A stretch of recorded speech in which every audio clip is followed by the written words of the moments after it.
उस छोटे से अंधेरे कमरे में जानवी जमीन पर बैठी थी। कमरे में घना अंधेरा छाया था। तभी एक गार्ड दरवाजे तक आया। ओ मैडम, जागी रही हो? नींद में सपने में भी भाग नहीं सकती तू? तू कौन है? क्या चाहिए? मैं तो बस अखवाला हूँ। तुझे बचाने वाला तो कोई ना है। मुखिया जी ने कहा सब चीजें ले लो, फोन, कार्ड, कागज, सब छीन लिया है। क्यों? डर लग रहा है मुझसे? इसलिए मुझे चुड़ैल बोल रहे हैं सभी? 3 दिन तक जो बोलना है बोल ले, फिर गुहासुर के पास ही जाना है। मैं यहाँ बलि चढ़ने नहीं आई थी। मैं तो तुम लोगों की मदद करने आई थी, सच जानने आई थी। उसके बदले में मुझे क्या मिला? ये क्या मैं तुम्हें कोई चुड़ैल लगती हूँ? अरे छोरी, चुड़ैल तो तू ही है। गांव की सुख शांति चुरा ली। मुखिया जी बोले बलि से ही शांति मिलेगी, तो अब चुपचाप बैठी रह। और सुन, चिल्लाने की कोशिश भी मत कर, दीवारें भी तेरी आवाज नहीं सुनेंगे। कोई है जो मेरी मदद करेगा? मुझे यहाँ से निकालो। अब तो गुहासुरी तुझे दुनिया से निकालेगा। ले रोटी खा ले, भूख लगी होगी ना? भूख से ज्यादा डर लग रहा है मुझे। क्या होगा उस गुफा में? सोच मत, 3 दिन में पता चल जाएगा। गार्ड खाने की थाली जानवी के सामने रखकर वहां से चला गया। जानवी फिर अकेली रह गई। सोचते सोचते उसकी आंख लग गई। एकदम से जानवी की आंख खुल गई। कमरे में कोई था। कौन है? कौन है यहाँ? उसके बालों को कोई हाथ धीरे से छू रहा था। वो स्पर्श इतना ठंडा था कि जैसे किसी लाश का हाथ हो। कौन है? मुझे देख जानवी। जानवी धीरे से देखती है। उसके सामने वही औरत खड़ी है, लंबी सफेद बालों वाली, वही जो पहले भी दिख चुकी थी। जानवी की चीख गले में अटक गई। ये हमारी आखिरी मुलाकात है। बहुत तकलीफ से आई हूँ मैं। ध्यान से सुन, गुफा में जाना ही होगा। गुफा में जाने से डर मत। तेरे लिए ये लिखा गया था। गुफा तेरा इंतजार कर रही है। अपना कर्म पूरा कर और याद रख। अचानक वो गायब हो गई, जैसे हवा में डिसॉल्व हो गई। उसे कुछ कहना था, लेकिन उसकी बात अधूरी रह गई थी। जानवी का दिल जोर से धड़क रहा था।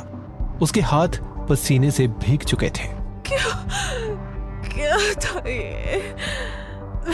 मैं पागल हो रही हूँ क्या? अगली सुबह जानवी की आंख फिर से खुली। मुखिया जी का नौकर, एक 19-20 साल का लड़का, भूरा, हाथ में थाली लेके खड़ा था। दीदी, रोटी खा लो, कुछ नहीं खाया तो मर जाओगी। मुझे नहीं चाहिए कुछ भी, मैं नहीं खाऊंगी। सुन लो, मैं भूरा हूँ। कार्तिक भैया ने भेजा है मुझे। रोटी के नीचे एक छुरी है। आज रात इससे जाली काटना। मैं रात को पहरेदारों को भांग पिला दूंगा। मुखिया को कुछ पता नहीं चलेगा।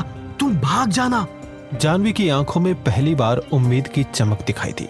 उसने जल्दी से थाली ली और रोटी के नीचे छुरी को महसूस किया। भूरा, तू क्यों मदद कर रहा है? क्योंकि कार्तिक भैया ने कहा उसको बचाना ही होगा। बस अब चुप रहना, भगवान भला करे। भूरा चला गया। जानवी के हाथ में छुरी की नोक उसके लिए तलवार बन गई थी। रात हो गई थी। जानवी ने 1-1 घंटे किनके गुजारे थे। उसका घुटना इंजर्ड था और अब सूज गया था, पर उसके हाथ में छुरी थी। अब वही उम्मीद भी थी। काफी रात हो गई होगी, कोई आवाज भी नहीं आ रही है। यही सही मौका है, जाली काटना शुरू करना होगा। वो धीरे धीरे पुरानी लोहे की जाली काटने लगी। कम से कम आवाज करने की कोशिश कर रही थी। बस थोड़ा और। काफी देर तक जाली काटने के बाद आखिर वो टूट गई। ये टूट गई। जानवी घुटनों के बल रेंगते हुए धीरे धीरे उस जाली से बाहर निकली। घना अंधेरा छाया था, लेकिन रास्ता साफ था। भूरा ने शायद दोनों गार्ड्स को भांग पिला दी है। दोनों नजर नहीं आ रहे। शाबाश भूरा। जानवी ने देखा कि दोनों पहरेदार तंबाकू जला के मैदान में एक कोने में बैठकर हंस रहे थे। अरे बुरा बे साला, मस्त भांग भी लाया रे। मुखिया जी को बता दिया तो। अरे छोड़ो, एक रात तो मौज में जीने दो। बात तो सही है छोरे। जानवी एक पैर घसीटते हुए भाग रही थी सीधे मुख्य दरवाजे की तरफ। दरवाजा बस सामने ही था कि तभी किसी ने अचानक से उसके बालों को पकड़ के उसे पीछे घसीटा। अरे छोरी, कहाँ भाग रही थी? गुहासुर की बलि का बकरा है तू, और तू ही भाग रही थी। मुखिया जी ने जानवी को बालों से पकड़ के घसीट लिया। वो चीख रही थी पर सुनने वाला कोई नहीं था। तुझे कल मैंने बहुत अच्छे से समझाया था, तेरी बलि गांव के लिए जरूरी है, फिर भी तूने भागने की कोशिश की। अब तो बाकी बचे दिन तुझे खाना भी नहीं मिलेगा। मरते मरते गुफा में जा और गुहासुर की बलि बन जा।